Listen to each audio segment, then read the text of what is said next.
computer because I think my cloud is full. Dude, Travis, here we are. So let's just say I got Travis Liles here, and we're just going to roll. I mean, it's pretty straightforward, for those of you that, have listened to the show, right? Travis and I have known each other for a little bit, but God, man, there's so much I want to ask you. I'm so excited. I have Cool. pages of notes, but if you guys don't know Travis for some of his work and like the podcast stuff that you're putting out, man, you're doing all this awesome stuff I didn't even know about. So I started going down these rabbit holes, trying to be like, what's this guy up to? What's he doing? You have 2 little girls, you said, husband, dad, technical strategist, which we're going to find out what that's all about. Okay. And then you say runner on the side, which is funny, how you presented that to me. And then my friend. And it's been great. I have to say, connecting with you the last few months, man, and towards the end of 2018. I don't even know how I stumbled upon or how we tripped on each other again. I must have come on one of your races or something. And then I was just like, what is this kid doing, man? And it's the power of social media. It's you're not quite sure how those paths cross, friend of a friend, and you see something like, what the heck is that? And then off it goes. And then, we had some other connections, we'll get into your running, but you do a lot of running. And then I had a buddy I went to high school with who I think ran across the state of Tennessee or did one of those 300 across Tennessee. And you're like, oh yeah, I've seen that kid. Or we've been in the same races together. He's a friend. He's like a good friend of a good friend of mine. That's so cool, man. So wait, you are living where are you living right now? You're in Portland? I'm in Portland, Oregon. Yep. And you're not from there. Where are you from? No, not. I am Central Illinois. So grew up around Springfield. Was there for the first, 20 some odd years. I went to Eastern Illinois with you. Yeah. And then moved down kind of near the St. Louis area for a little bit. And then the last about 5 years ago, we just said, let's move west and packed up and moved out here. So that fascinates me. What was the trigger to move west? Because that's a big deal. Because you had children at the time too. So I mean, yep. Right. So and to do that with kids and everything. So what was the straw or whatever? So I do this running thing. I do this kind of long distance running, generally on trails and kind of mountainy stuff. So I'd been coming out west for races for handful of years, and we kept coming out, and every time I'd come out here, I'd get home from a race or whatever, and I'd tell my wife Michaela, we should move to wherever the place I just went to, right? Well, so I was in Sheridan, Wyoming, we should move there. I was in Silverton, Colorado, we should move there. It's just and then I work for Microsoft, so we're headquartered out of the Seattle area. So I'd spent some time in the Pacific Northwest, and I'd come out here for work, and we got to move out there.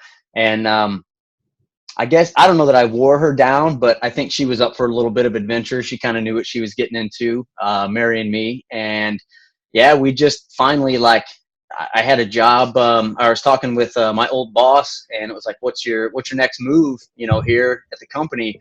And I was just like, I want to move west. That was, I feel good about the role that I have, but I, just want some more adventure. I want to be in the outdoors more. I kind of have more than I have in the Illinois, St. Louis area. And, a couple more steps along the way, got a job, and here I am.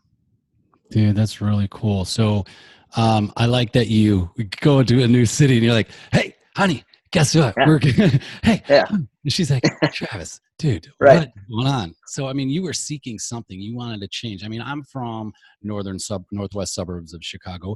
I was born in Springfield. I have family in Springfield. My mom lives in Godfrey, Illinois, little small towns. And so I know where you grew up. And I know that when I go back there, especially for Christmas and stuff, I'm like, Godfrey, Illinois. It's like the Alton, Illinois. It's like the town that time forgot. Yeah. It's crazy. I feel like factories or whatever, or these large companies moved out in the 70s or 80s, and then nothing came in, and there's nowhere, there's a lot of construction, some blue collar stuff. But even as a kid, I felt that I was like, man, my cousin's like, what are you guys doing down here? Come to the city. But they just don't. They don't have that, whatever that is, what made people move, to get in wagons and go out west when, you know what I mean? Yeah. That spirit. Let's go see let's see what's out there. Really? So, okay. So And you are like, you have this interesting, okay, so the technical specialist. So you have this interesting technical brain, but then you have like this athletic side to you, and a couple things. So where you grew up, like, what was your childhood like? I mean, were you like your parents, like, what did they do? You know, like. Yep. Yeah. So my dad was a coal miner. So, I mean, Really? small town, right? So I grew up in a town of 2,200 people. Like my Wow. graduating class, we just had our 20-year class reunion. Two summers back, there's All right. 45 of us, and one of them was my wife, right? So, Oh, so we were like, 5% of the entire class. So if we didn't show, that was a big deal. But my dad was a coal miner. He actually just retired last year. So he did that for 35 years. wow. And then my mom actually still works, and she is in, she runs a sleep lab up at one of the hospitals in Springfield. So she does sleep science. Really?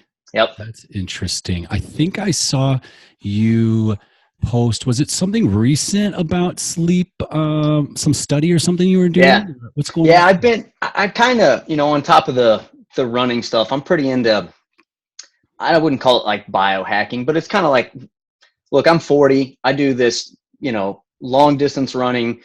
So that's not necessarily a healthy thing, right? I mean, because it's extreme, I mean, in terms of normal fitness, right? It's not necessary to be fit to do what I do. But I like to think about like, okay, how can I have better longevity? What are things that, as I'm a dad of two, I work a pretty, busy job, being working for a large corporation and have to travel sometimes. How can I do this stuff longer? How can I maximize my time doing it? So I kind of started playing around with just some ideas around sleep. And it was just a couple, like, I gave myself a week challenge, and it was basically turn off my phone at 9 o'clock, just like get it away from me, nowhere close. So I wouldn't even touch it. Even if I was like in the middle of texting, I'd just throw it away. And then, because it could wait, right? Most everything can wait. So I'm trying to really be present with that kind of thought. And then the other one was, and then I would automatically turn on the blue light filter. So sun up to sun down. So try to get myself cyclical with the sun, because that's kind of how humans are built and how our brains work. So it's still technology. I'm in technology. I have to be attached. It's just part of the life I have. But I decided to do that for a week and just see like, what could I gain or of anything, right, out of just this really simple tweak. And what ended up happening was I picked up almost 50 minutes of sleep extra per night, and about an extra 40 minutes of REM sleep, which is that like deep regenerative sleep where you capture thought better, where your brain is soaking in all that stuff you've done, and then also your body actually recovers better through that REM cycle. So just like a nothing kind of tweak, boom, got some extra sleep out of it. And for somebody, again, that's 40 years old and does a fairly destructive habit from a physical standpoint, any little advantage I can get, I'll take. Yeah, let alone, the job and then children and a wife, and balancing that and keeping that all, like even keel, right? As stress is Yep. happening. So what were you tracking it with? So I got a Garmin watch, and the watch has got a built-in heart rate monitor and like a advanced kind of sleep tracking. So it will actually monitor heart rate through the night, which can translate into when you're in deep sleep. If you get up and go to the bathroom or whatever, like it pulls that and says, this is time that you're awake, or if you're restless. So I use the Garmin watch, and that's got an accompanying app for it too. What's that cost? Like a couple $100? That looks pretty. When you put your hand up, I was like, whoa, look at this thing, man. Yeah, there's varying degrees, and I definitely splurge on this. So this is like GPS watch, it's got really long battery life. I can put maps on there if I'm out doing some, long distance adventure kind of off the grid. It's a good tool to have with me. So yeah, I mean, I don't mean to like seriously pry into like, like honestly, but I mean, can a normal person buy that thing off the rack? But you're also like sure. a high, like that serves a purpose for you. Like probably it does. Everybody needs that functionality. No, it's about a $600 watch. Yeah. But it's something I use pretty much every day, and it's a tool, right? So you think about hobbies that you're into. Running has running shoes and shorts and shirts and a watch, right? So it's I don't golf. Golf clubs cost a lot of money. golf fees cost a lot of money. Good point, I man. don't really drink much. I don't, so there's all kinds of places you can spend money. So this is just where I choose to put mine at. No, man, that's awesome. That's really interesting because Jenny came through, and just to relate to the sleep thing, it's been an issue for us. I mean, literally last night I went to bed, I don't know, at 11 or 12, which was good. Jenny went to bed at probably 4 Yeah. and got up at like 6:30, and I felt bad waking her up, but like we had to go.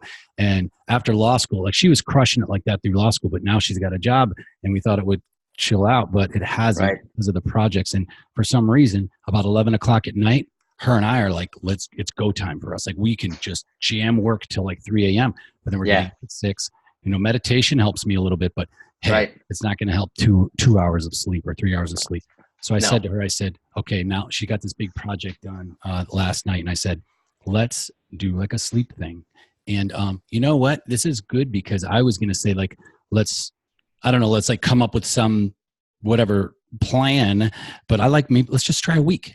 Let's go to bed at a decent time. So you shut your phone off at 9 o'clock. You don't go to bed. No, the phone's no. Now I go to bed around 10 or 11, but it was just like, because there's so much stuff that happens, right? So news is popping up all the time. You're looking at what other people are doing, and it just gets your brain firing. Like maybe it's an exciting thought of like, oh man, I should work on this. Or it's, oh, I'm so tired of hearing about that. You know what I mean? So it's like there's all this ebb and flow that comes with this constant news source. So I think that just cutting that out was probably one of the better parts of that, because I could just turn my brain off sooner, right? There wasn't something constantly firing. I mean, there's actually your phone pushes blue light. Blue light is what the sun does. That's what tells your brain to wake up, like when the sun comes up. So there is that. I mean, there's a physical reaction that you have to it, but I think the mental piece is a huge part of it as well. Wow. I want to ask about that. So I guess, and I want to get back to where you grew up, but wait, the one thing you did say was the blue light filter. Is that the thing when I go to like night mode and I put and it makes like an ugly, like yellow hue on your phone. Yeah. I like that. It's super simple, right? It just makes your phone look cruddy for a couple hours. But I mean, it's not a big deal. If it helps with a little bit of sleep, like if you get an extra 30 minutes of sleep, it's worth it. Huh, dude. That's really cool. I see, because if you shut it down at 9, then you would think that you'll start to maybe unwind or quiet down. That's right. And then maybe instead of ramping down, whatever, that's later on. Okay, dude, I get it. So your mom does sleep stuff. So she might have had some insight for you there too, maybe, huh? Or did you ask her about anything? I a little bit. She sent me some different studies about sleep and athletics and performance. And there's a ton of stuff out there, really across performance in sports and performance in like productivity tasks. Mm-hmm. So basically what it comes down to is a normal that's not the right term, but a person should get about 8 hours of sleep a night. I mean, for real? That's for real, lot, man. Right? Yeah. And they say if you go beyond that, because the way that REM cycles work is they get better the longer you sleep. And the more REM you get, like the more your body recovers, the better you can remember stuff. So if you're like studying for a test, you think it's good to like, I'm going to jam all this in, but it's actually counterintuitive, because over time you just retain less and less, and you have to do more and more work to like keep up and remember those kind of things. So, it's a balance, right? Because again, I do silly stuff and have a family and all these other things, but you kind of have to find your things to prioritize, and their health. There's a ton of stuff that's aligned with sleeping, like weight loss, sleeping, gaining like health benefits, strength or endurance or whatever. There was one study that showed that athletes that got 10 plus hours of sleep a night, which is unrealistic, had almost equal effects of it was on cyclists that did blood doping. Yeah. So, right, I'm not going to blood dope. Really? But I can sleep. It's cheaper. I can sleep at night. So. Wow, man, that's amazing. So this is really cool, because you're this little town. You went to when you had told me a while back, you high school sweethearts, right? This girl, and you have this family. It's like an amazing story. So then you go to then brothers and sisters, or what? How's that working out? I got one sister. Yep. She still lives back there. Our family is all still back in that area. Yeah, so my sister and parents live a couple miles apart. Her mom and brother live like less than a mile apart. Our like immediate families, aunts and uncles, I mean, it's not more than a 20-mile radius. Everybody's there. So we were definitely outliers to just pack up and go come out here. Yeah. People don't leave. I mean, are you guys close? You close with your sister? Relatively. I mean, we're not super close. I mean, I love her, right? She's my sister, but you know, it's not like we're not on the phone with each other every day. It's just kind of random texts and that kind of stuff. Totally. I got one from my sister today. She's a couple years older than me. Different circles. Like, love her to death, would be there, whatever I need to do. We're just different, you know? That's it. And, and it's like, we're okay with it. I sometimes wish it was different, but, it is what it is, you know? That's right. That's cool. So, okay. So then I met you at Eastern. Let's see. I went there in 96. And so I didn't know you were 2 years younger than me. Yeah, I was 90. I came in 97 and I pledged in like spring in 98. That's right. They didn't know that we're also fraternity brothers too. That's right. Sorry. I was cover back because they're like, hey, who's this great guy? Oh, he's a friend of his. Fine, whatever. No. So yeah, I met you there. And I mean, as far as I was concerned, I was, pretty much blacked out the entire time. Yeah, I mean, I wasn't far off. So it was ridiculous. And I didn't know like what you were into. So, I mean, so you left there, a couple of things. So like, were you in sports in high school and was running part of it? Yeah. I mean, I again, small town, but I played football, which was like what you did in a small town. Yeah.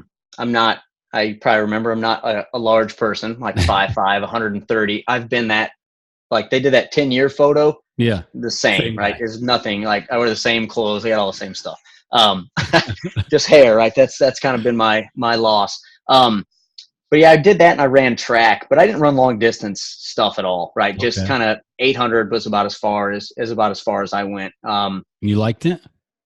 Yeah, I've always liked running. I always liked the idea of it. But yeah, that was always kind of a thing, right? I was kind of quick and so that was always like I was small, but I was fast, or I had good endurance, but I never really put all that stuff together in a way that of what it is now, like of what I'm doing now. It just never really occurred to me. Right? No, that's the thing. And I should have said this in the beginning, but Travis is out here running, I think I don't know if they call them ultras or whatever, but they're essentially 100-mile races. You know what I mean? And like that, I don't think people can wrap their heads around. Yeah. That. So, okay. So you leave school and now you're working for Microsoft. Like, how did that pan out? Especially coming from where you came from. Like, what was your degree back in school? Yeah. So I actually didn't finish school. So I'm like a couple classes short. So what happened was, I love you. Oh, this is good. I got a job at a IT consulting firm right out of college. So I was focused on IT, and we ran through like these boot camps and all this like really intense training stuff, certifications, blah, blah, blah. I survived all that. I got a job. I worked there out of Springfield for. So hold on a minute. You left school without finishing. Yeah. And then you decided to like go to like another technical, or what were these boot camps or something? Like, yeah. The company that hired. So at the time, like, IT consulting was sort of on the upswing. So they were bringing in basically like these small classes of like 10 to 12 people. So I went through this interview process, and then I ran through that, and then they immediately threw me into the workforce, right? So it was their like development program at the company. And I worked there for about 5 or 6 years, and I was doing all Microsoft stuff, big, large like deployments at like major companies. So you got a brain on you. Like, you have just natural, like, technical brain that you could get. If somebody put you in the situation, you're going to make something happen. Obviously you must have just kind of something clicked with you. Like, you got it, right? Because I'd say I'm a problem solver. I think that's probably always been, I like figuring out how stuff works, whatever that thing is. And it's probably why I'm drawn to these long distance, like, races as well. Because they're a puzzle. But yeah, I mean, I think that's kind of my thing is I like to solve problems. So I can do that technical or business consulting, or, running a race or fixing something on the house that I've never, had to do before, and go figure it out. Oh man, I got some of those projects I don't even want to touch, but in like my mind, I'm like, man, I could do that and I should be able to do that. But then it's like, at some point you think, well, what's my time worth? And I'd rather go hang out with my son. Yeah. How many times I want to go to Home Depot? Yeah, right. And try to learn how to cut tile. That's right. Done. Madsen and I flipped the house down in Decatur. God Oh bless. yeah. Yeah. Some crazy project we got on and actually made us money because he ran it. And that guy, Matt Madsen, is a frugal man. That's And great. luckily he ran it because I would be throwing money out the window and we made money. God bless him.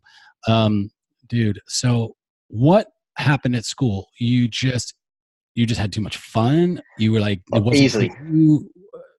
I mean, you didn't know Probably you both. I mean, I definitely didn't put in the I didn't put in the effort where I didn't want to. You know what I mean? It's like if I was really interested, I was all over it and Yeah. everything went well. And if it Yeah. was like, general math, I was like, what is this? Is stupid. You know what I mean? So like I could figure this out in Excel. Why do I need to memorize this stuff? So that kind of stuff is what was and just, too much time doing the stuff that we did. Yeah, that's true. So how many years were So you there? Were you there 3, 4? no, I was actually there up until should have graduated, right? And I was like 2 classes short, but job started and that's it. Now I've been I've been at Microsoft for 13 years and I could go back, but it's sort of like what for, No, that's interesting. To share a quick quip on that. I mean, I went there in 96, which was my second school because I went to Harper in Palatine with a bunch of our buddies that that are friends of ours and had to get out of there. And so then I left there 99. And then I went back up and I did Roosevelt and like Schaumburg. And then I did something. And then I went to Regis in Denver in 2009 when I went there. And this is a little known fact. I actually just got my diploma in the mail like a couple weeks ago. Hey, congrats. That's awesome. I went back to school and then I had this one class. It was a philosophy class, like a 101. And they said, right. Hey, you can test out of it. And I thought, well, okay, I'll take that test at some point. I got the Cliff Notes like in the bathroom and I'm reading like a Cliff Notes page sometimes when I'm in there on philosophy. Yeah. I like philosophy. I was like, this is cool. Sure. So I started reading philosophy books. And then I called the school and I went to ASU about a couple months ago and I took the test. And it was like, you had to get like a 400 on this test. And there's nobody in the room and it's a 3-hour test. And I got like a 407, like a 404. And this old lady, like, little Patty is like jumping up and down. I was like, I graduated college. I was, oh my God. So then I submitted to the Regis and then they're like, oh, well, that was from 2009. The degree plan has changed. You still have 5 classes. And that's right. That's not happening. I go, look, if it was a 400 level class or something, fine. This is like intro. Yeah. Come on. And then she was like, well, I don't know what to tell you. And then a week later, I get an email. She's like, I talked to the dean. Here's your $50. Pay for graduation. Congratulations. Sweet. That's great. And I was like, thank God. But it's something that I don't know. Eastern Illinois was a sore spot for me because I feel like I just wasted a lot of time. I grew a lot there because I was from a small town. So, I was my exposure to much of anything was fairly limited. Just because it was, I mean, it's my parents didn't travel a lot. Still don't. I mean, actually they're going to Hawaii with us, which we're leaving for in the morning, but, yeah. So I just didn't have that. I mean, my wife was sort of that thing that introduced me to, arts and music and all this sort of stuff. I was just standard guy, right? I mean, I don't know any other way to put it.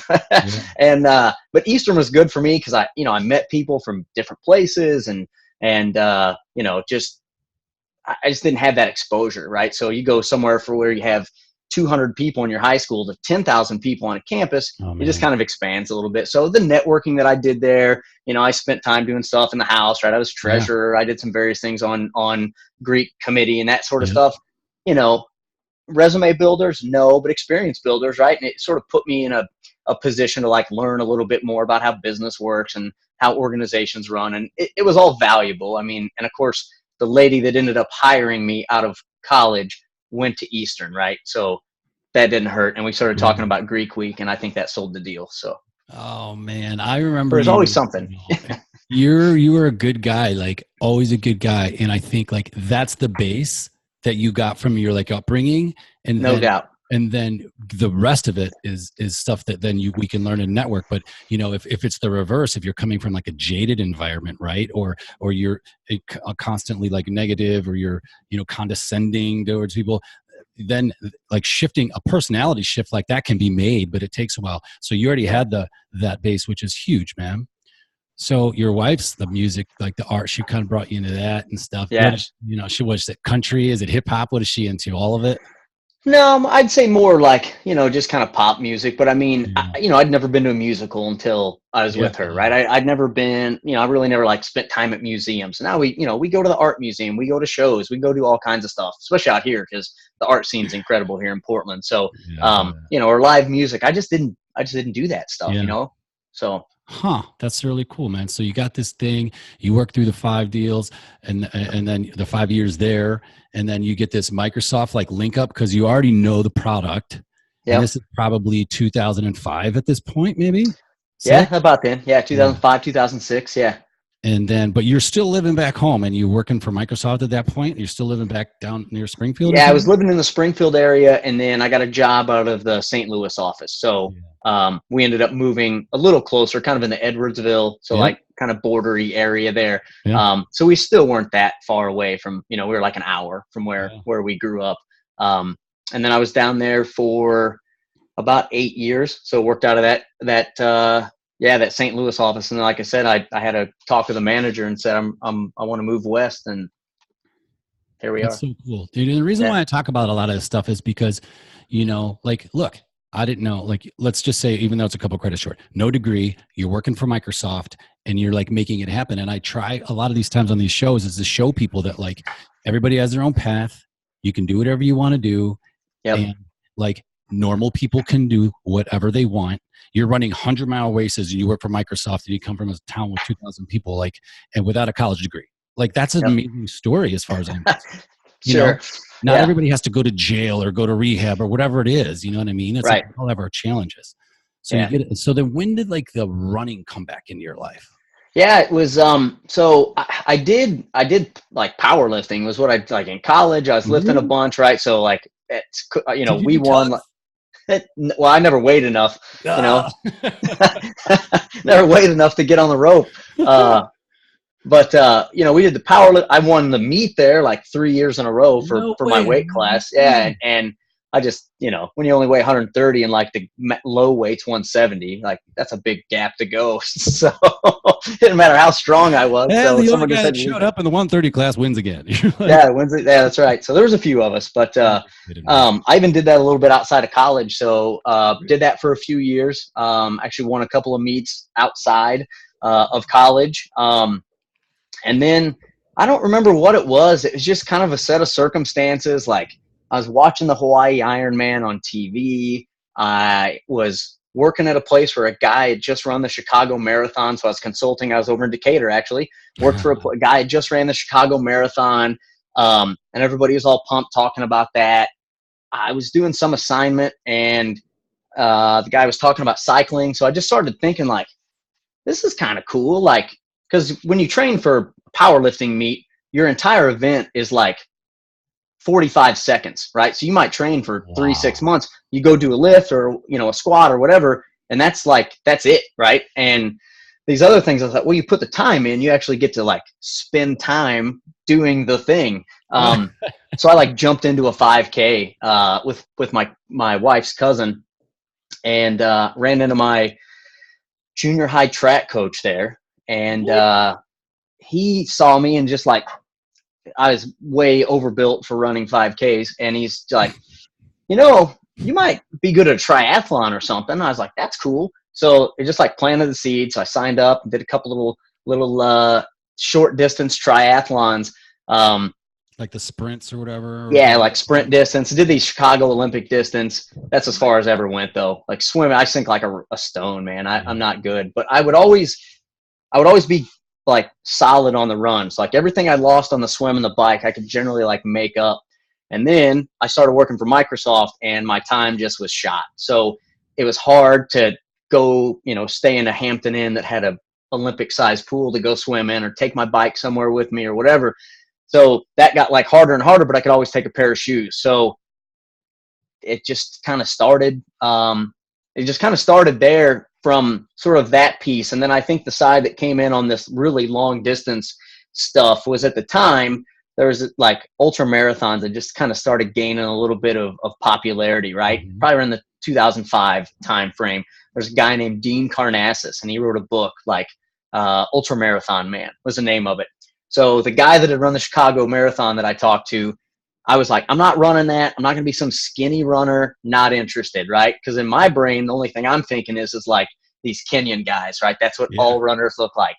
So he brings in a magazine and like drops it on my desk, and he's like, look at this guy. And Dean was like this pretty buff looking guy. And I was like, all right, yeah. And he's like, and he orders pizza when he's out running, like, because you can eat whatever you want. And I was like, all right, I'm interested. Let's check this out. That's funny. I remember that guy. Well, they call him Breek. I think goes by Bruce, but Sung Ho Choi. Mm-hmm. He had a picture when he ran across Tennessee, sitting on a bench, and it's like he's got a beer and a large pizza, and then like next picture is him like knocking it down and then going on the run. I was like, that's right. Yeah, he's probably shredding calories like crazy. It doesn't even matter. Obviously, you can get away with some silly stuff like that. Man, that's interesting. Tell me about like the first, because you said you kind of skipped by the Olympic distance, right? So that was that like the first? Because I want to get in, obviously, to the mental side. A lot of it is like your mentality when you're running these things, because it's your self-talk is, now that you're deep into it, you probably have a grip on that. I don't know, and what tools you use to help with that. Because again, is how do you stay positive? What I want to get into is how do you stay positive, like through those negative self-talk and stuff. But on your run, you've been running, but that first long distance, how was that? Like, not performance size, like where you ended up, but like, how did you handle that? I actually, it was that first 5K I was running, and I was running this, 5K, 3.1 miles, and it's out and back, and you kind of go over this little hump of a bridge, which at the time was like a hill, right? And I live in Illinois, right? So we don't have hills, and we didn't have hills there.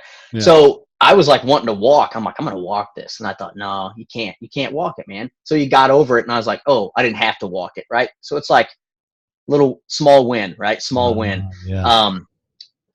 That's how I think about a lot of stuff. But that was one, like, and I thought, okay, now that I'm over that, right? And then time goes on, but I remember that one very distinctly. Like, I'm gonna walk, and I kind of like looked around, at people around me, and was like, well, this person isn't walking, so I shouldn't walk, right? And then again, you get over it, and you get this little victory, and then next time, like, well, yeah, it's a little harder than running flat, but I can get over this. I had, when I was living in Omaha, these guys, I started this company, these guys would run this loop, and I don't know how far it was, but it seemed pretty far. It was at least maybe 2 miles. I don't know. And we would do it at lunch. And my thought was, I'm just not going to stop. Even if I'm barely shuffling, I just won't stop. And then that's my win. Even if I'm just like, boom, boom, then it's cool. Yep. And so I get it, because that was my goal. I was like, if I don't stop, it doesn't matter how long it takes. That was my win to myself. And so I totally get that. And so, oh, I lost you.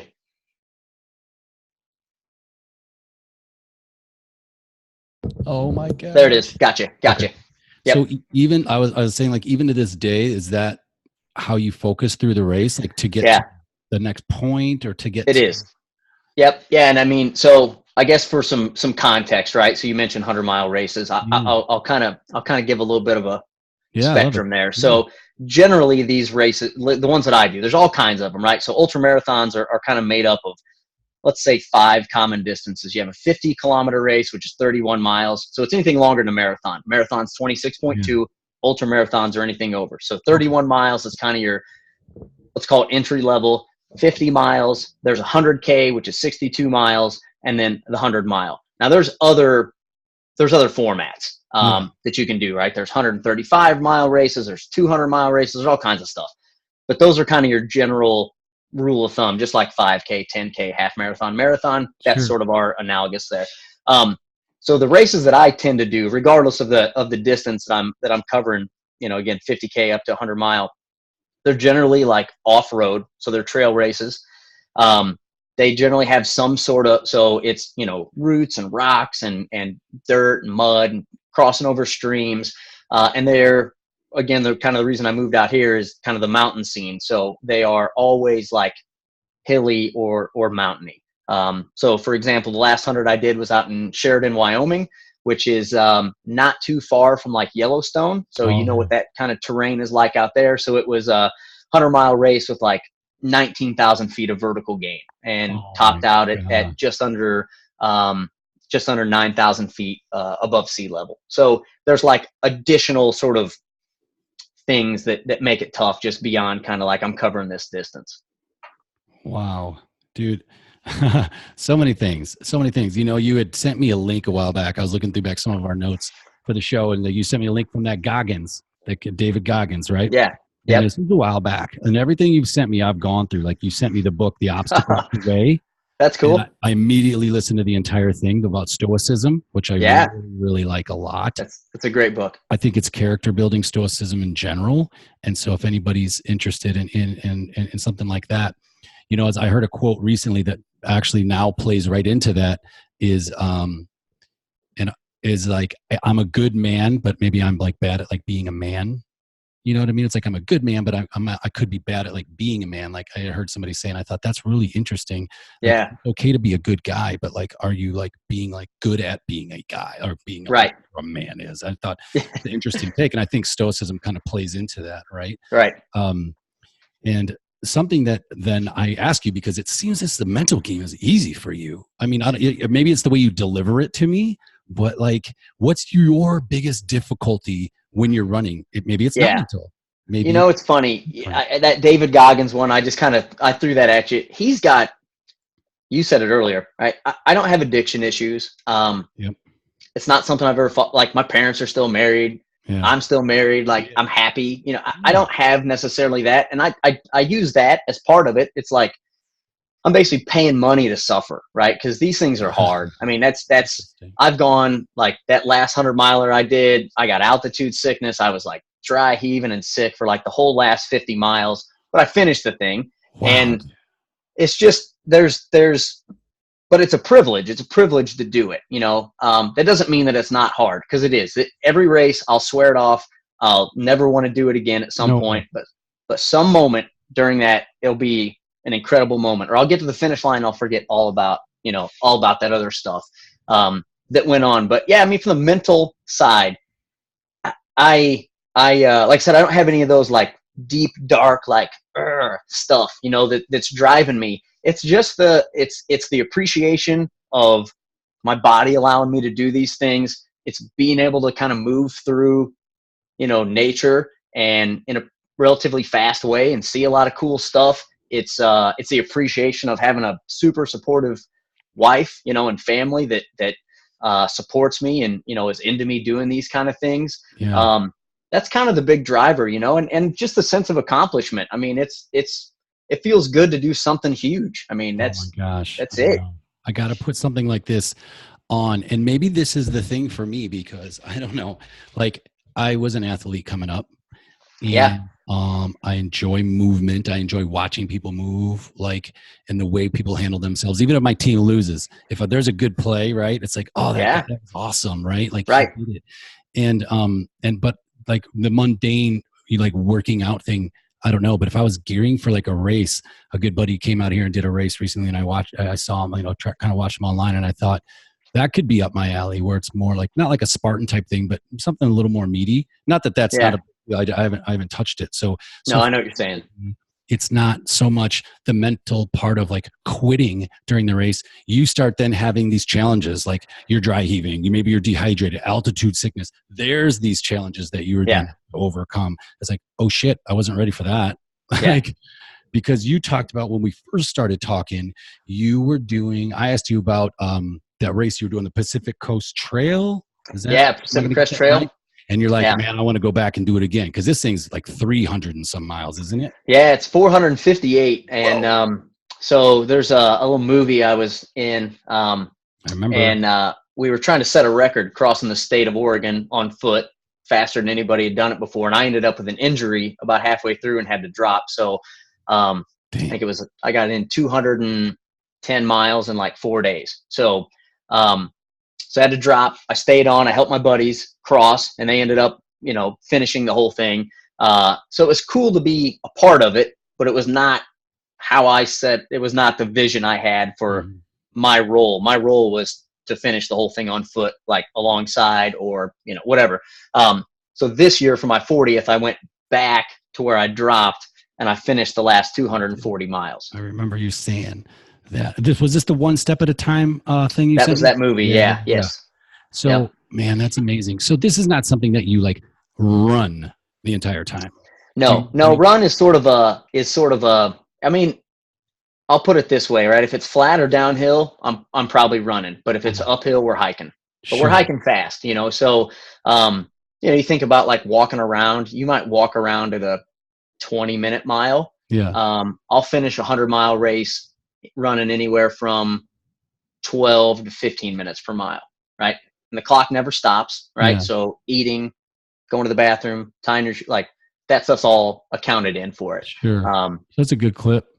Yeah, it's because moving. you think of the terrain. You know what I mean? It's not like you're on a flat road. You're like out there, and like so there's sleeping involved in these things because they're 3 days long or 2 days. You In the know, 100-mile races, well, the 100-mile races there's no sleeping. there's Right? no sleeping. No, Yeah, I mean but you could, but the clock always runs. But yeah, the thing that the 240 miles that I did this summer, it was it was 5 days back to back to back to back. So got up, started, did 40 miles. My dad was out there, which was awesome. yeah. He like moved ahead to a pre-designated spot to camp, had camp set up, met him, slept, ate food, slept, got up in the morning, breakfast, fueled up again, took off, right? Yeah. They rolled up again, went another like 50 miles, same setup, and then just did that until we hit 240. So it was like 5.5 days of at about 45 miles every 24 hours is basically what I averaged. Man, how do you like fuel on a race like that without eating processed crap? And I know there's good processed crap too, right? Like, yeah. But how do you, I mean, not having like scrambled eggs and like an avocado or something, like, I don't know, like, how do you do that? So one of the things that I mentioned kind of the, I don't know, geek hack, like body science stuff. Yeah. I got into this, probably most people know it as like keto type of diet, right? Okay. So high fat, low carb. So what that flips is the ability to not need as much sugar, especially at lower heart rates. So in that PCT thing, I had stuff out there, but I had stuff like Lara bars. I might have an avocado. There were absolutely points where I'm drinking, like my dad would meet me halfway through on like really gnarly sections. And I had fried chicken and like a half liter of Dr. Pepper, right? And then went another 25 miles. So it's tough. Like that's all there is to it. Like, in this hiking world and this kind of running and ultra marathon stuff, it's really hard to not eat garbage because garbage is light, right? And sugar is light and it's quick energy. So I switched my diet around so I didn't have to take in as much of that. Normally I was taking in, 200-300 calories an hour of like sugary stuff. I pushed that down to like about 100 calories an hour of that garbage, good garbage, I guess. And that helped, right? It definitely felt less like oppressive, right? And on me and on my system. Are you a creature like that? I mean, it sounds like you're pretty habitual. I mean, we all do it, but I mean, like on purpose to the point where every morning you eat the same thing. I know Tim Ferriss talks about like, like refried beans and whatever he would like eat the same thing, to also make it easier on yourself, to like, you have a system in place where you don't have to wake up and think, what am I going to wear? What am I going to eat? Like, so you kind of have that thing going. A little bit. I mean, I'd say I'm probably, I went and saw the Rachel Hollis movie with my wife. Like I was the only guy in the whole audience, which was kind of cool, but it was great. It was good to kind of see what she's listening to and into. But she had that same comment, right? Like everybody, and that performance book, the audio book that I sent you, they talk about it too. Like everybody has these routines and whether you're talking about Steve Jobs or Bill Gates or, of course that's tech stuff, but Mark Zuckerberg, like, they all have these very specific clothing, that they wear. And it's because that's not a decision they want to make. And there's actually science behind, like, there's only so much critical thinking you have the capacity to do. So take as many decisions out of it as you can, right? And that leaves you more room for critical thinking. I would say from a habit standpoint, I'm probably more of a macro habit versus a micro. And what I mean by that is like, I run 6 days a week, 5 to 6 days a week. I just do that. It happens when it happens. Sometimes it's in the morning. Sometimes it's at night. Sometimes it's in the afternoon because I had a meeting called off, but I get that done, right? So hitting, 10 to 12 hours of running is pretty staple for me per week. I have a diet that I follow, right? It's, good fats, lots of veggies. That's pretty much it. And I don't really have a cadence necessarily where they are, but I get them in. You know what I mean? So I have these sort of patterns that I follow, but they're not like I get up every day at 5 o'clock and I eat a handful of blue. I don't do that. Yeah. But again, it's sort of I have patterns for sure, but they're definitely more kind of macro. And I think a lot of that is I feel like even with running, if I get too regimented with it, it feels like work, and I already have a job. This is really good, because I talked about this on a video I did yesterday, I think, because Jenny and I now, I feel like we've come through a lot. We've really come through a lot, and then her going back to school, and then us having a child and fitting this into our lives, and however we play that out. Well, I desperately want to be like, I get up at 5:30, I do my journal, and then I do this, and then I do that, and I do that. And as much as I'm trying to make it fit, it doesn't always work. And then I get down on myself because it's not working. And then I thought, but why am I trying to fit like the peg into the hole? Why don't I just let it happen into my life where it happens into your life? Like now I kind of do my videos when I get to work or on my way to work, or I'll record like an audio thing. Or when I have time, I'll do it instead of putting the pressure on to say, damn it, I didn't get up at 5:30 again. Damn it, I didn't get up at 5:30 again. Like, maybe that's just, so yours just, I like your system of saying like, I'm going to run today. It might be at 5:30 in the morning or at 5:30 in the evening, but it's or 9 o'clock at night after everybody's in bed, It's going to happen. So I think that's for people listening. It's like, cut yourself a break. If you want to do something during the day, then do it at some point. Don't feel like because you didn't get up in the morning that you already lost it, and I know, well, I don't work out at night, or I don't work out during the day. I can't sleep, whatever, like you'll figure it out. That's it. That is really, I think, at least in my time of doing the stuff that I do, I found that we all want the blueprint, right? We want how to run your best 5K. And I want it, right? And running's an easy one to do. Again, this I'm stealing this from the Rachel Hollis movie, but it's like, if I'm going to run a half marathon or a marathon, I first have to be able to run 1 mile, and then 2 miles, and then 3 miles, and 4. But if you and I get the same magazine that's like how to run your best 5K, you're starting at a different place than I am. So that plan doesn't work, right? Yeah. But you and I, we're reading the same thing. Or, hey, Einstein only slept this much a night. Okay, well, I'm going to do that. Well, who says that you're, tuned to that? Maybe you're a night owl, maybe, or a lark, maybe an early morning, or you're an owl, you're someone that stays up late. We're all sort of built different, man. And we diet or workout or whatever. We're always looking for like, give me the thing that's going to give me the now result. And it just doesn't work, right? It doesn't work like that, because we're all so just different, from ancestry to habits to stress levels to whatever. It's a hard thing to do, to like, okay, I'm going to do what works for me, because that's tough, right? Because it takes time. It takes experimentation to figure out what works for you. No, and I still haven't settled. I don't have it figured out at all, but I just know, like, I got some core things that I manage pretty well. God, that's so good. And I think about Einstein. So you're saying, oh yeah, I slept 4 hours a night. Well, you don't know how many years it took for that, like, even to be his thing. Yeah, maybe he slept 4 hours a night at the end of his career, but like, he wasn't like that the entire time. Right. And I'm a big proponent of what napping. Right. Yep. I use meditation. I do 20 minutes a day. I'm trying to do it twice a day, but I don't know. I haven't implemented that yet. So maybe I'll let that go, because that's another thing I'm trying to implement, but I like it. Sometimes you just meditate. Sometimes I'm really creative and I just have so many ideas. Sometimes I sleep, and that's okay, right? That's right. That's what you need. That's right.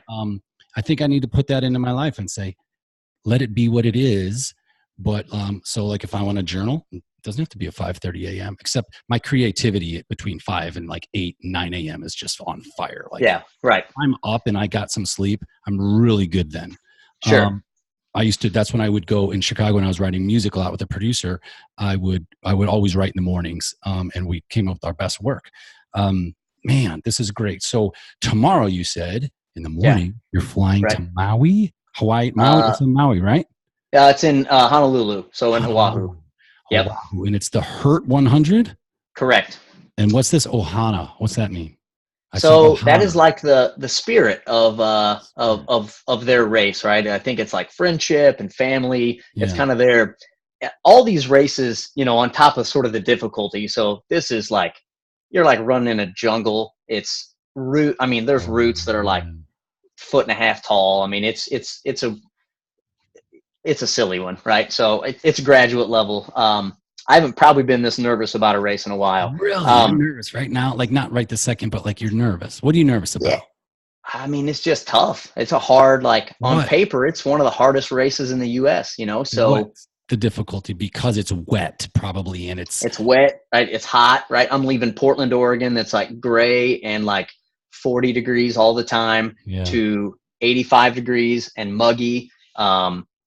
And you'll probably go through about 3 different ecosystems, I would imagine, right? Yeah, it's got like 24,000 feet of vertical gain. So I mean, it's just like up and down and up and down and up, and it's just a nasty race from a difficulty standpoint. So, is this a team thing, or are you by yourself? No, like this just is a me. solo mission. Yeah, and, I mean, there's support out there, right? So it's a race. So it's a sanctioned event. There's like aid stations every 5 to 7 miles or so that you get to, you know, run into and refill your water and grab something to eat and that kind of stuff. But it's not a team event.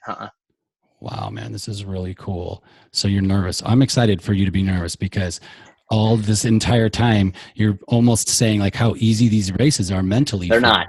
No, they're not. I mean, there's a practice to it. I'm kind of joking, but there's a practice to what?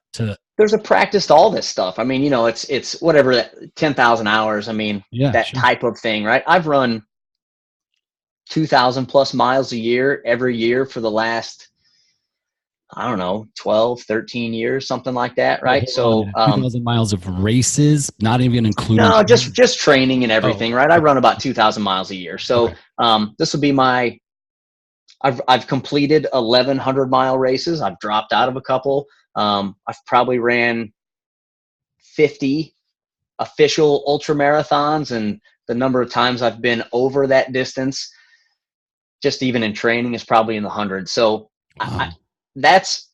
here's the thing. Like, I know I can complete the distance because I've done it enough, right? Yeah. Now, you don't take it for granted because, again, there's a lot of factors in the race.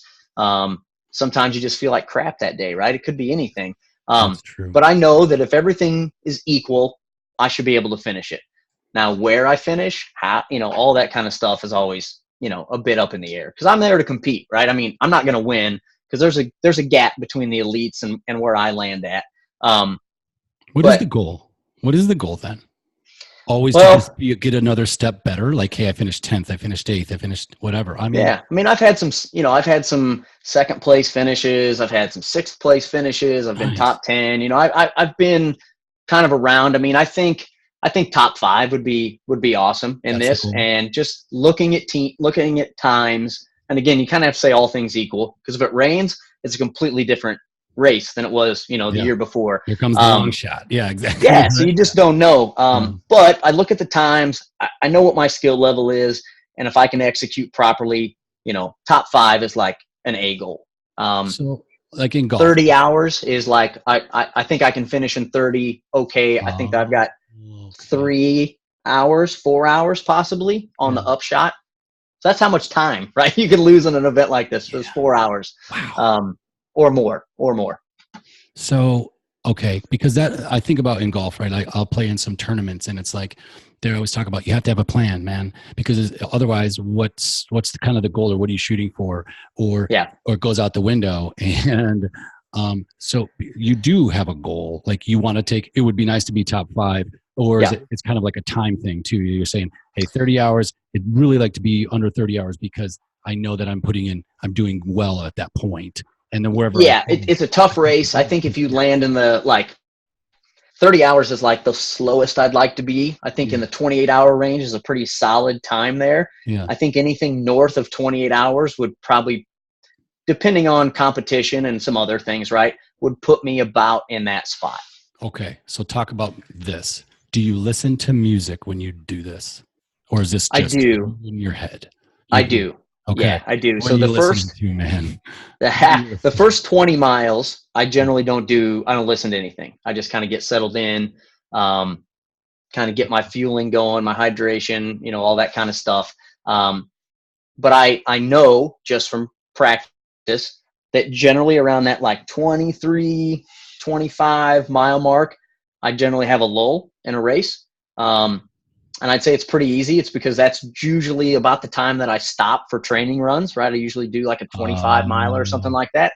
So that's usually like you're starting to wind down. So I generally use music as my trick to keep myself, happy and give myself something to take my mind off of it too. So what do I listen to? It's all over the board, man. It is. I listen to some great '90s rock, right, from our like our Nirvana and college Pearl years. Jam and stuff like that. Yeah, and Stone Temple Pilots, and then Stone there's some newer stuff on there, Lumineers. I mean, it's kind of a broad swatch of. I've got some Bob Dylan on there. Is it? I think there's some great. Go ahead. Go ahead. No, you're fine. No, I just say there's some kind of sentimental things that I'll throw on there, like The Greatest Showman is like a big deal for my kids. That movie, right? Yeah, so sure. I've got a couple of those songs on there just to put my head in a different place. But I will, but there'll be times where I don't want it, right? I don't want music. I don't want a distraction. I take them off, tuck them in my shirt, and just kind of be where I need to be. Yeah, that's interesting. I know when I practice golf, what I found for me, and actually there's science behind it, and I didn't know this at the time, is I will listen to the same song on repeat the entire time. In fact, my sister made fun of me when I grew up. When I first heard UB40, Red Wine, yep. I listened to it on repeat for probably 3 months. And my sister's like, you're going to hate this song one day. And I love the song still. And my wife will be like, I'll listen to one song for like 2 or 3 weeks when I really like a song. And then I'm the same way. You are?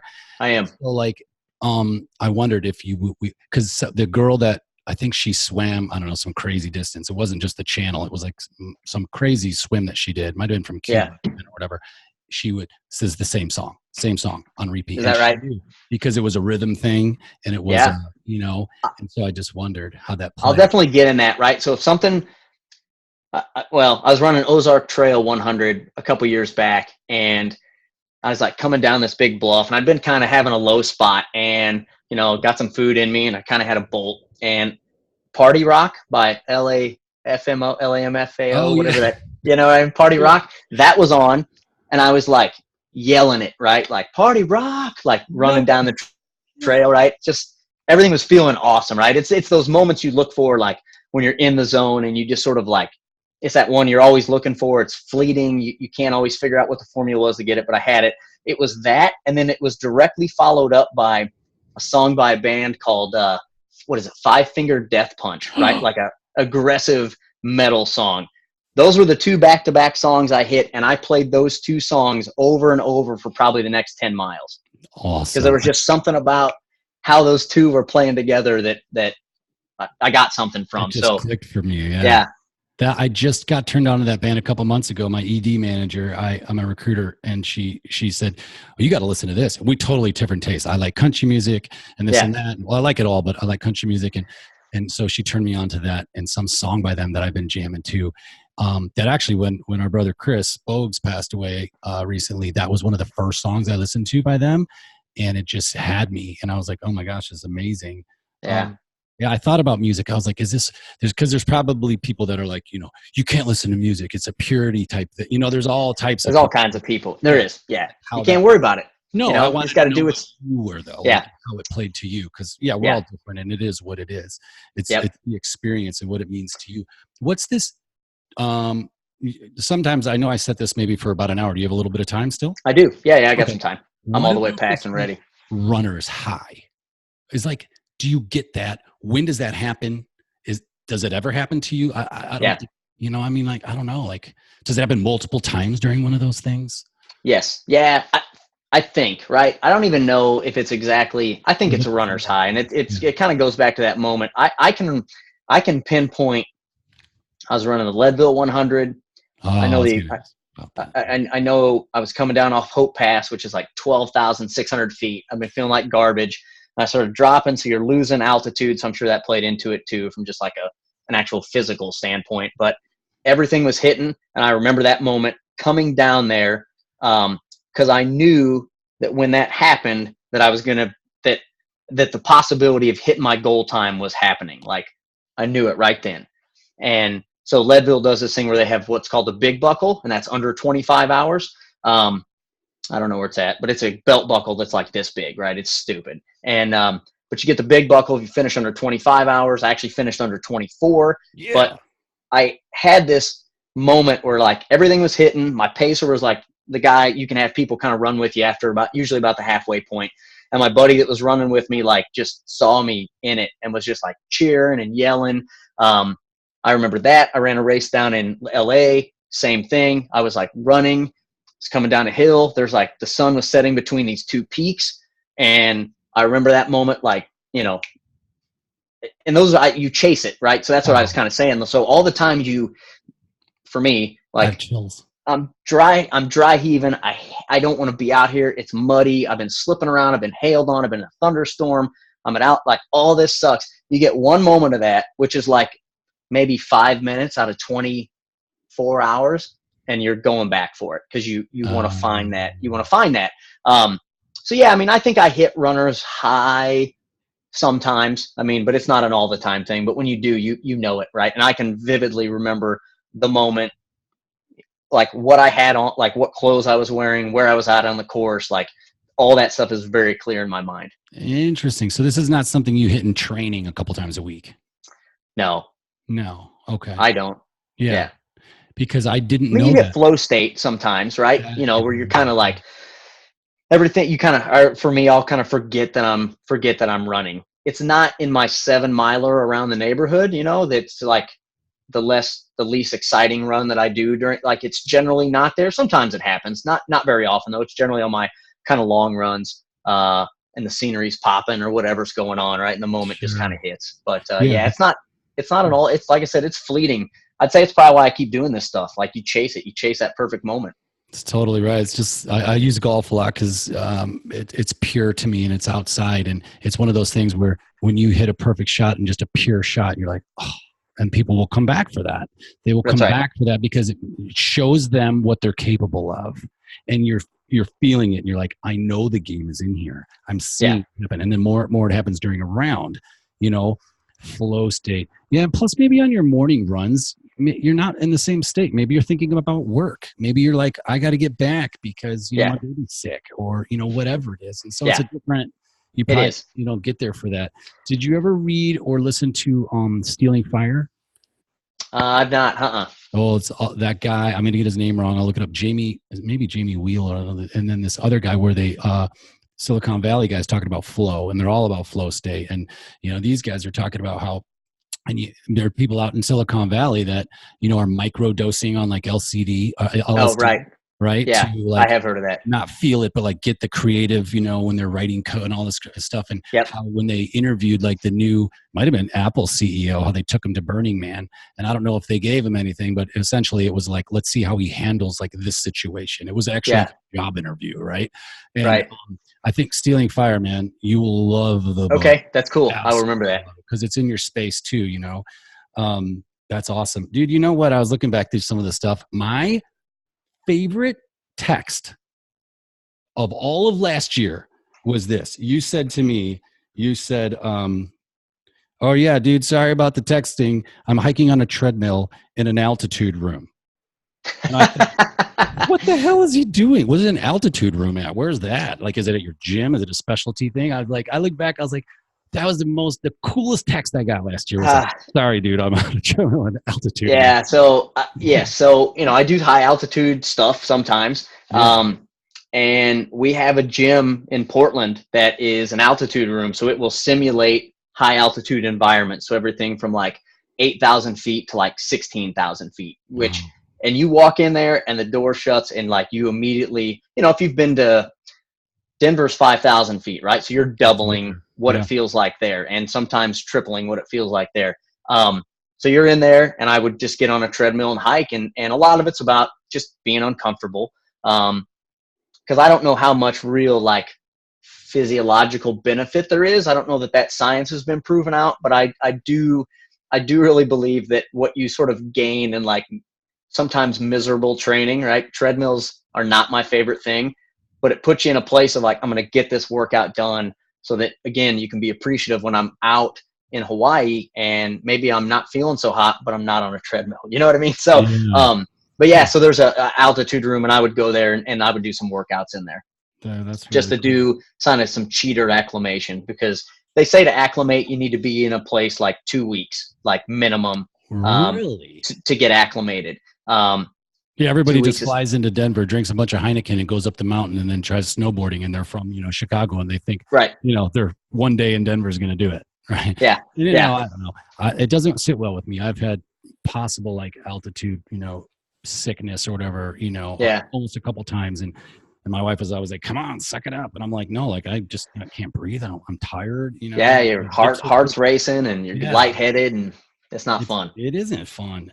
Something on your website. What is it? What is it? Travis Liles. I didn't want to pull it up because I didn't want to mess with the bandwidth. But you have the quote there. It says it combines the glamour of sweating with the convenience of not stopping.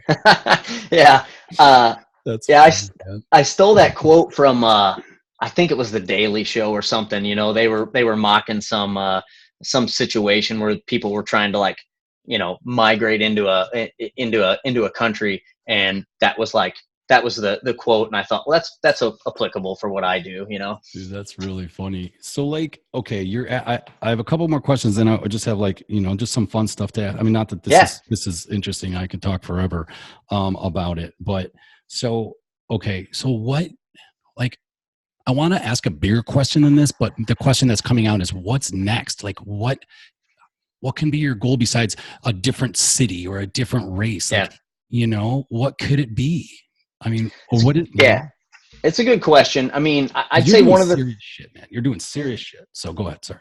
This is this next race, probably the last 2 races that I've done have been step ups, right? So this Bighorn race that I did out in Wyoming, I probably didn't think about it that way, but I mean, it's like a real deal mountain race with like moose and like bear sighting. Like I saw a moose. I didn't see any bear, but like big game, right? Stuff we didn't ever have to worry about in Illinois. Right? You had deer.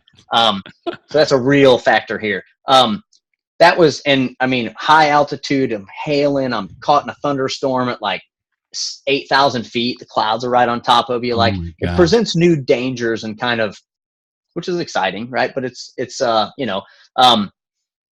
and this race that I'm doing in Hawaii is, again, it's a hard race. So I'm really starting to get that, and then that trek that I did across Pacific Crest Trail, or the second half of the Pacific Crest Trail this summer. I'm really getting into that kind of thing, right? So it's less about being fast and running like my fast 100-miler, and it's more about completing like these really rugged, difficult ones that require patience and like grit and strength versus just kind of a raw running talent. To me, that's a pretty cool thing. So I've been eyeballing some like harder things as the year goes out. So actually there's a race out in Arizona that's super tough that I'm looking at. It's like remote, nobody's out there. It's super small. And I'm also thinking about more of this multi-day kind of stuff. So, the state of Washington's not too far away. I've got thoughts on, breaking that up into a couple week sections and crossing that whole thing. And so, yeah, I mean, the bar goes up, I think, in terms of what I'm comfortable sort of doing more of. This big outdoor, big mountain scene, it's still pretty new, right? I've only been here 5 years. Okay. I grew up in Illinois, right? We didn't have that. We didn't have big peaks and that kind of stuff. So that sort of backcountry thing is really interesting. I love being out there. And I did a pretty good chunk of it this summer and really got a good vibe from it. It felt like I said, I was doing 45 miles a day. I felt like I could have just kept going, So anyway, I think it's the gritty, like difficult stuff that I kind of dig. I like that. And also it's like the accomplishment, like you had said earlier, but you're saying like now, like it's not so much about running this like crazy fast time. It's about saying, I've knocked that out. Like I've run across that volcano. Like I'm, doing things like, what about like running across the, United States ever played into your brain? One of those things? No, and I think I do have a limit, right? So, and just in desire is really what it comes down to. Like this summer, being away from my family for 6 days, it's kind of a lot, I mean, that's a lot for them to deal with. I was, super, lucky and fortunate to have a wife that like knew it was eating at me that I never got this thing done. Mm-hmm. And, she wanted to see me check that box, right, and get the whole state Quit of Oregon talking covered about up. it already and go do it.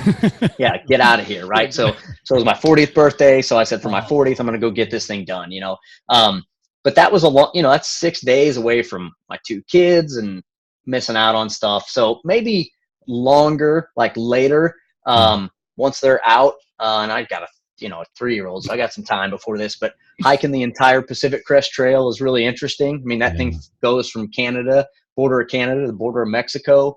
Appalachian Trail on the East Coast is really interesting as well. So I think some longer trail stuff is probably in my future, but farther out. I mean, I still have not perfected these 100-mile things. So again, you're always searching for the perfect race. They don't exist, but man, you can get close sometimes. And just like your golf shot, you want to go back and do it again. But they're such big events, you can't do them like back to back, right? I can't do 100, and if it doesn't go great, go turn around and be like, okay, I took in too much salt, or I was dehydrated, or I didn't eat enough. Let's go do one next weekend. Like, at least for me, I'm pretty beat up, for weeks. So you're pretty destroyed afterwards. So it's not something you can just like turn around and go knock out another one in most cases. Yeah. What's usually downtime between about a month between races, maybe 6 weeks or something? Or I only do about 100 a year for the most part. Oh, okay. I do some other distance stuff, you mentioned going like, I'll go around, been around Mount Hood, like circumnavigated that, been around Mount St. Helens. Those are kind of adventure things that I'll throw in there. And then I'll do some shorter distance races as well. I'll probably do 200s this year just because I'm doing one in January. Usually they're a little later, June, July, August timeframe. So I'll probably get 2 in this year just based off of doing one so early. No, man, that's cool. Like, keep us posted, because I know I was on your site and you had that tracker, and then you had sent me the thing for Maui. You're like, hey, if you want to geek out, like follow me, you should. And that's why I wanted to have this call before you went, if it wasn't too much, to get in the way of prep, because I was like, hey, it would be cool to, talk to you beforehand, kind of watch you, and then, catch up with you, in a few weeks and just talk to you about how it all went, and, the prep and stuff like that. What about supplements? Like, are you a supplement guy? And if so, like, what are you using? Yep. Like, Yeah. So I mentioned that kind of high fat, low carb diet. I eat a lot of, like organic grass, like meat and that sort of stuff I do grass fed, I do organic, and I'm living in Portland, right? So that is easy access here. A lot of veggies, fruits. That's kind of my staple stuff. I don't do much on the grains side, but I get a majority of, kind of, because I have a fairly clean diet, I don't have to supplement a bunch, but I still do a little bit. So I do a multivitamin. Who's it by? I do. Yeah. First Endurance. It's called MultiV, and it's just one that doesn't make me feel buzzed. I have a very easy reaction to anything stimulant. So I drink coffee, but anything outside of that, vitamins or medicines, I don't do well with them. So I tend to I got to be pretty choosy. I do vitamin C. I do vitamin D because I live in the Pacific Northwest and we don't get a ton of sun in this time of year. And then I do vitamin K because vitamin K sort of helps absorb vitamin D, and I do fish oil. Huh. Oh, it's interesting, because I think that's pushed in front of us a lot, right? And we all probably are, deficient in a lot of things and try to supplement with them. But it's in addition to, not, hey, I didn't eat any vegetables today, so I'm just going to have a pack of, like I've been, I was totally marketed to, what's his name? This whole Total Human. Yeah, there you go. This is, what's his name? Joe Rogan, and. Oh, yeah. Talking about these guys. And, right. And my buddy ended up becoming like friends with the guy that I can't remember his name, man, and I wish I knew. Anyway, I'll get back to it, but just to test it out. So I bought like a 30-day kit, and this is my second month actually, because I put it on auto and I forgot. So you get another one before you finish the first one. But it's nice because they have like a daytime, and then they have like the night too, right? So, and I'll send you, whatever it is, just check it out. But I like that, like kind of the night support, and it's all interesting. And I actually do. I take magnesium at nighttime. Helps me sleep. Or melatonin. It's magnesium. Magnesium. Okay. Yeah. So magnesium is just it's an electrolyte, right? So you have salt, sodium, magnesium, calcium, potassium. Those are the 4 components of an electrolyte. I take a little like half teaspoon of this magnesium stuff. I said I don't supplement, and then I'm sitting here talking about it. I guess I do. And I put a little pinch of salt in there too. But I run a lot, I run a bunch and sweat. So I'm kind of sweating those kind of things out. But you said something to me in one of those texts too. You're like, yeah, something about salt. You're like, yeah, you might want to add like a teaspoon of salt. And I'm like, man, this guy's like measuring it to the friggin' teaspoon here. I was awesome. Just over the course of a day, it's not too much. But no, I know, it's just kind of funny. I was like, that's awesome. Dude, this is great. Like enlightening. The cool thing. Again, I was so intrigued. First of all, to hear what you're up to, but then to see like, how people get through things like that, you know what I mean? And what their challenges are. Everybody's different. We all have our own things, but this is a fun thing for you, but it's also this challenge for you. And then balancing it with life and family. You've turned me on to a few books and a few audiobooks, and I appreciate it. And anything you think, man, send it my way. What are you reading? Now, you talked about the movie. I was going to ask you about a movie, but you saw the Rachel Hollis deal. Yeah, it was great. I've heard really good things about.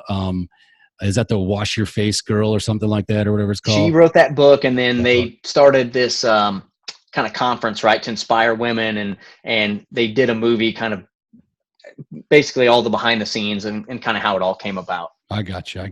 Yeah. So what's the book now? Like, what do you? So I just finished up that performance book that I sent you. So it's like performance. Man, I don't know the name of it. Right?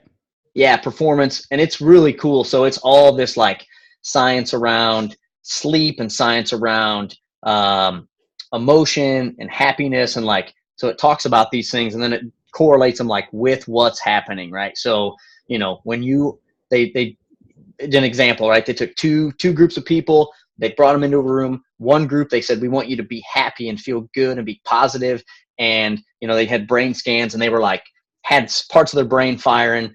And then this other group they brought in, and they're like, just keep it dull, don't get too pumped, and we're going to give you the same problem to have. And like, this part of their brain wasn't firing, right? So it's this idea of being happy, right? Being positive actually has ramifications on how your brain works.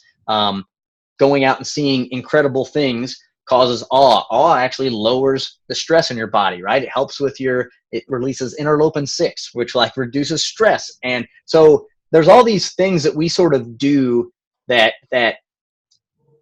I don't know, like maybe that's why I'm drawn to this mountainy stuff, right? Like, I'm in awe of it. It relaxes me. Like, I don't realize that that's the thing that's happening. And then I keep craving it and wanting to go back, right? You like to feel positive, and you got the Positive Life Co. because that helps you be more creative. Well, being positive fires other parts of your brain, right? So I don't know if it's chicken or egg, but this book really explores a lot of that kind of stuff.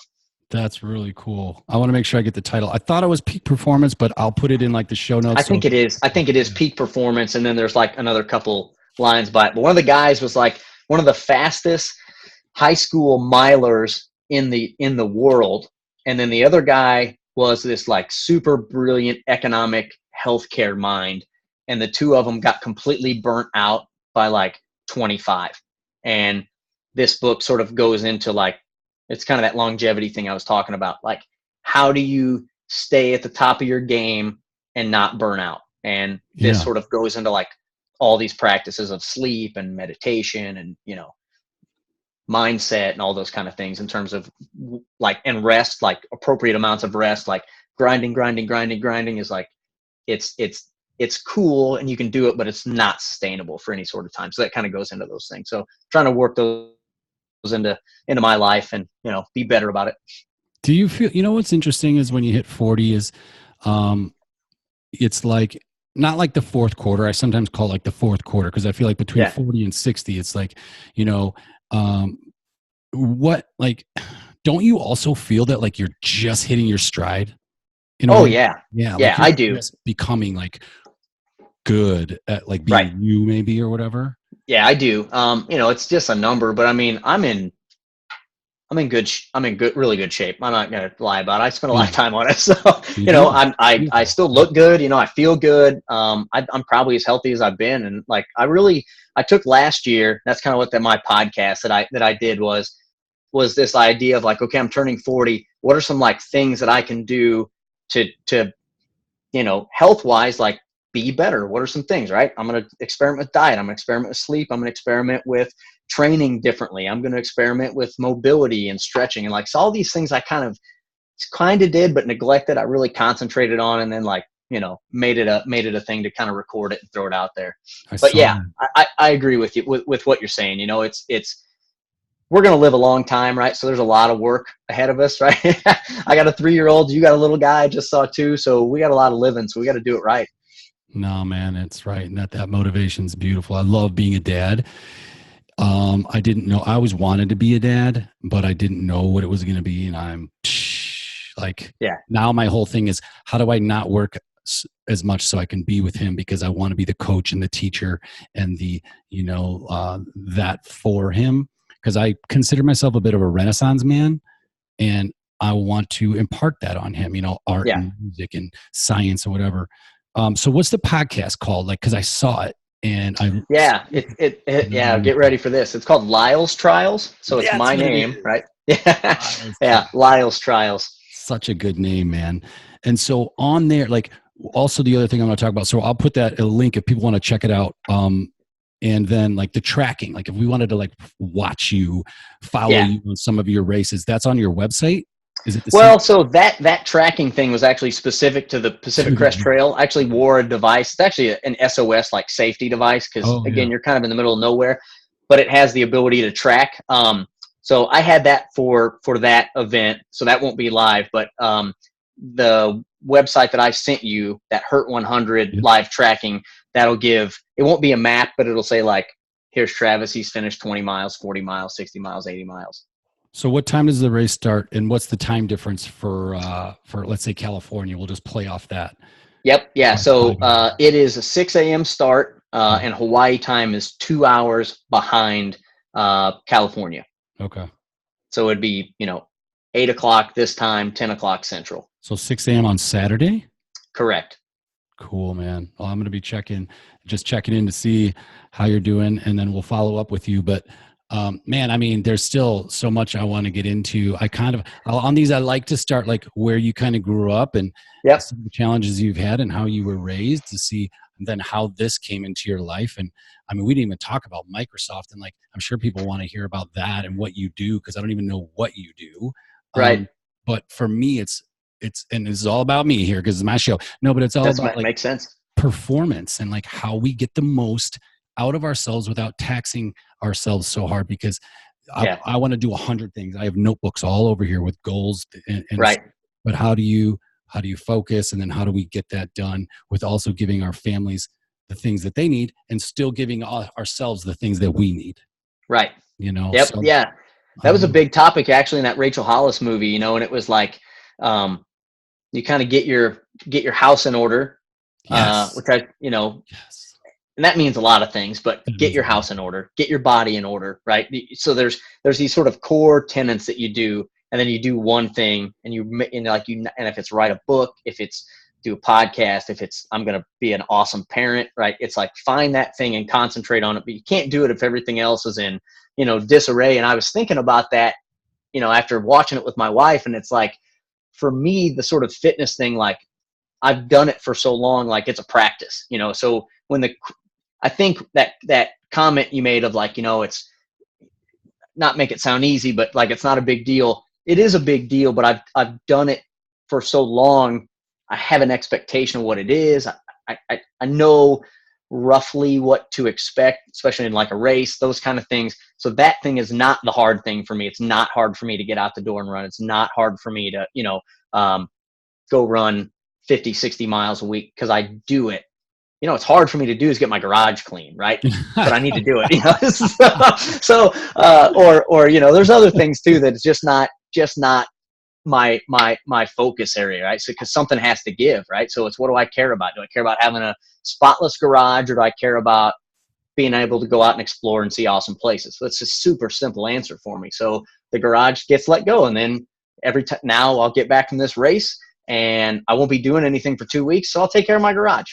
But anyway. No, you have it. No. It's not anyway. It's good, because the garage sometimes, like our house, we did a big purge, huge purge. Yeah, I saw your guys' video on that. That was great. Our house in order, right? Our proverbial house in order. But then you do all these things, then you come back and your garage is a mess, and you're going, damn, like that's still hanging over my head. But it seems that you're managing that. And so it's how we manage stress. And I'm sure exercise helps a lot, It does. So, right. No, dude, very insightful stuff. And to you, I didn't mean to make it sound easy. And I know that you know that, but like when I asked you about supplements, you're like, I don't take too much. And you start talking about, you're like, oh, maybe I do. It's like, I think that you know so much that sometimes you've just done it. So it's kind of second nature to you, but like you have this things that we can learn from. And whether you know it's or not, it's inspirational. Yeah, it's food first in that world. It's food first, right? That's where everything should come from. I mean, I've got buddies that are vegetarians, vegans. I got a buddy that's a fruitarian, right? That eats like 15 pounds of fruit a day. I know people that are straight up carnivores that only eat meat. Wow. And there's one really which is crazy. I feel like, but whatever, right? If it worked, humans are super adaptable, but there's one like common tenet across every diet. And that's like eating real food. You eat real food, you're better off, like, period, right? You're not eating something with a bunch of ingredients on it. So anyway, I just get really, diet's this thing that I think people super struggle with. And again, it's that blueprint. Like, man, I have a friend that went vegan and they lost all this weight, or I have a friend that did keto and they lost all this weight. Yeah. But I mean, there's a lane, right? And it's all around like quality stuff. Like if you eat quality stuff, you're going to be better off. Like, that's my tangent. Sorry. No. It's beautiful because it shows us your thought process and it's an insight to you, and who you are as on personal level is what's unique. And that's what we want. I think people do want the blueprint because they don't want to go through the year or 2 or 3 or 5 that it takes to figure out that the teaspoon of salt to get to the next level. That's right.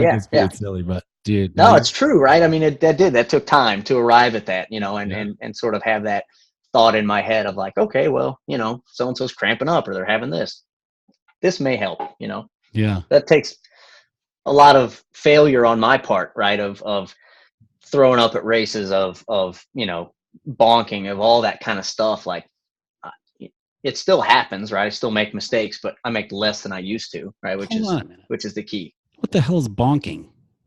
That's a pretty common runner thing, right? That's where you hear people like talk about hitting the wall. That's like a thing. It's where you're just out of juice, You bonk. You went too hard, too fast, and your body just gave you the middle finger, right? And it's all struggle from here. And then you knew better. You're like, I shouldn't have got out the gate so quick. You're chomping at the bit. Yep. That's funny, man. Hey, dude, seriously, inspiring stuff, man. I'm so happy to connect with you. You got a good head. You got a good heart. It's fun. I love it. I'm going to be trying to follow you this weekend. I'm going to, but I just, I don't know. I'm excited and I wish you the best, and I'm sure everybody does. And good luck. Be safe. And just thanks for taking the time, man. I mean, I appreciate it. Yeah, you got a big trip, and so we're excited. But I'll connect with you after, even if it's by text, just to hear how it all went. Okay. Right. That sounds awesome, man. All right, man. Good luck to you. Take care, brother. All right, buddy. Thanks. Have a good weekend. Enjoy the fam. Thanks, brother. All right, buddy. Bye.